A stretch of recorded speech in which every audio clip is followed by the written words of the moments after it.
Sebelum bicara yang lain, aku juga mau minta maaf sama Kang Putu, bukan masalah keterlambatan itu di luar kuasaku. Tapi ini aku minta maaf yang serius.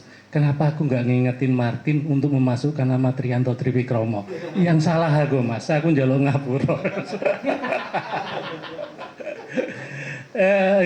Gini, sebagai penerbit terus terang ya, aku tuh gembira sekali ketika ketemu naskah Martin yang Kiat Sukses. Itu sebenarnya novel kedua yang dia kirimkan. Novel yang pertama tidak lolos dariku.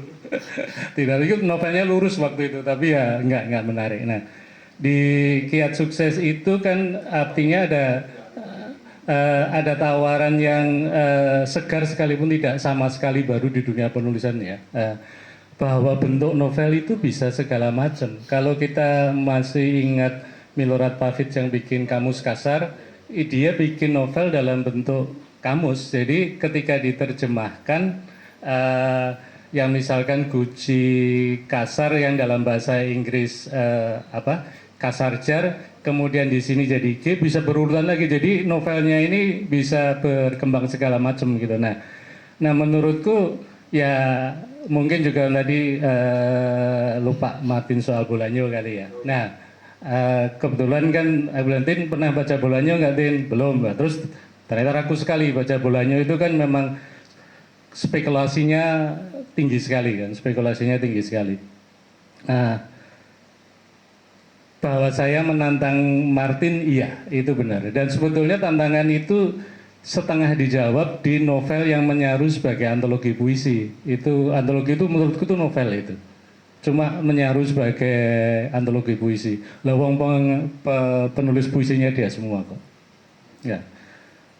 Apa mana ya? Kon ngomong apa mana? Oh tadi ya soal tadi mas glorifikasi orang yang sudah usia lanjut. Benar mas, enggak jangan mas, itu tanda-tanda ketuaan itu. Mengglorifikasi generasi setiap generasi punya penyakitnya sendiri-sendiri dan mungkin juga nanti akan berulang kok. Apa yang kita keluhkan pada anak muda sekarang dikeluhkan orang tua kita pada kita. Dan mungkin anak-anak kita juga akan melakukan yang sama pada anak-anak mereka. Itu sunatullah aja hukum alam. Sunatullah kan pesantren. Yang membaca itu kan masalah kebiasaan ya, bukan masalah punya duit nggak punya duit.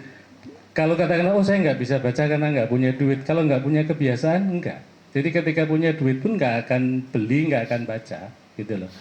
Nah kalau memang generasi kita Mas Mbah Bejo, Mas Kang Putu, dan memang perebut perhatiannya kan nggak sebanyak sekarang ya. TVRI juga mulainya dari pukul 4:30 sampai pukul 12 gitu. Jadi memang peraih perhatiannya penarik perhatiannya nggak sebanyak. Jadi dulu mungkin generasi kita memang hiburannya tidak terlalu banyak. Jadi bacaan tapi yang membuat orang baca kan juga komunitas. Anak-anak kampungku baca karena ada persewaan komik misalnya kan.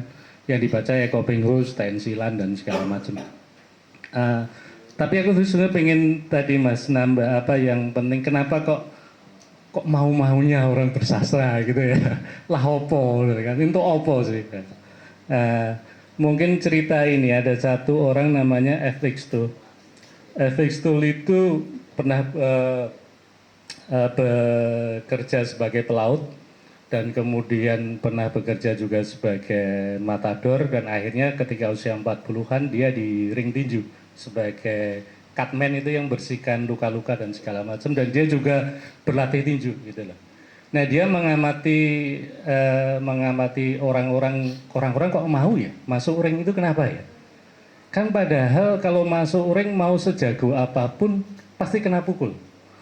Dan ini kena pukulnya beneran, bukan kayak di teater yang ketika layar tertutup ya sudah selesai lagi. Kalau masuk ring hidungnya ringsek ya ringsek beneran, gigi rombal beneran, dan bayarannya juga nggak seberapa. Yang sukses kan 1-2.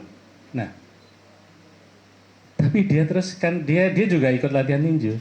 Tapi hanya orang yang masuk ring yang tahu rasanya nikmatnya bertinju. Ini sama kayak menulis katanya. Nah, menulis itu sama, remuknya sama, ya toh?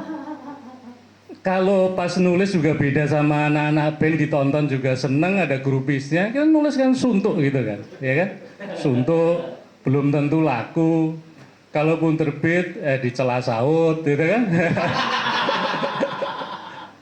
Ya, tapi kenapa orang masih mau nulis? Ya, tapi memang karena orang yang merasakan kayak orang masuk ring itu. Jadi ya memang hanya orang yang bersedia masuk ring, bersedia babak belur yang merasakan nikmatnya itu. Bahwa apakah itu termasuk kelainan kejiwaan? Ya boleh jadi, boleh jadi.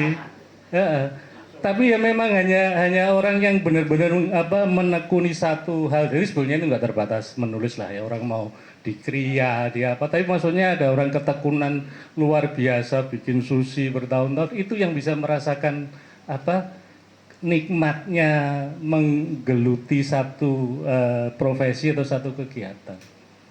Ya benar kata Kang Putu, ya kalau pasti semua ada risikonya. Belum tentu sukses. Petinju yang sukses kan bisa dihitung. Sedikit sekali loh petinju yang sukses. Kalaupun petinjunya sukses, ya duitnya diambil promotornya sendiri. Itu kan juga banyak gitu loh. Ya sama juga penulis. Penulis juga ya yang bisa benar-benar dianggap penulis profesional, mungkin benar Terelie hidupnya dari menulis. Jenengan dari jadi wartawan, jadi dosen. Aku usaha ketahanan pangan nasional segala macam lah ya. Tapi ya masih tetap nulis. Sebetulnya kan juga nggak ada kewajiban, nggak ditodong senjata, nggak disandera. Ya kok nopo kok nulis gitu kan? Ya mungkin kui mas. Ada yang di otak orang-orang yang memang menekuni satu profesi sampai begitu, itu memang ada yang aku itu lulusan geodesi sampai sekarang belum pernah cari uang Rp1 pun dari itu. Tapi nek dikonnya kalau kui iso mas. Tapi nek cacah peniki kon juga geodesi ora iso. Ya wis, aku sekali lagi maturun atas kehadirannya semua, terkhusus teman-teman dari kolektif Histeria ya. Maturun sekali, wabillahi taufiq wal hidayah. Nah, saya religius. Pesantren. Wassalamualaikum warahmatullahi wabarakatuh.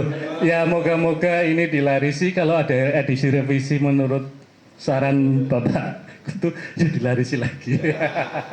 Ya maturun.